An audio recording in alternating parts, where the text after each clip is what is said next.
ప్రభుత్వం ఎంతో ప్రతిష్టాత్మకంగా నిర్వహిస్తున్న స్వచ్ఛతా హీ సేవ కార్యక్రమంలో ప్రజలందరూ పాల్గొని విజయవంతం చేయాలని నగరపాలక సంస్థ కమిషనర్ నారపరెడ్డి మౌర్య పిలుపునిచ్చారు. స్వచ్ఛతా హీ సేవ కార్యక్రమంలో భాగంగా బుధవారం ఉదయం సీతమ్మనగర్ రోడ్ వెంకటరమణ లేఅవుట్లోని పార్క్ నందు విద్యార్థులు మహిళలతో కలిసి కమిషనర్ మొక్కలు నాటారు. ఈ సందర్భంగా కమిషనర్ నారపరెడ్డి మౌర్య మీడియాతో మాట్లాడుతూ గాంధీ జయంతిని పురస్కరించుకుని 15 రోజుల పాటు స్వచ్ఛతా హీ సేవ కార్యక్రమాలు నిర్వహించడం జరుగుతుందని తెలిపారు. అందులో భాగంగా నగరపాలక సంస్థ ఆధ్వర్యంలో మన కార్యక్రమాలు చేపడుతున్నామని తెలిపారు.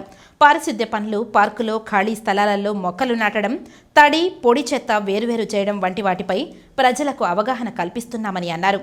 పర్యావరణ పరిరక్షణకు ప్రతి ఒక్కరూ మొక్కలు నాటి పరిరక్షించాల్సిన బాధ్యత అందరిపైన ఉందని అన్నారు. పరిశుభ్రత అంటే ప్రభుత్వ బాధ్యత మాత్రమే కాదని ప్రతి ఒక్కరూ బాధ్యత అని అన్నారు.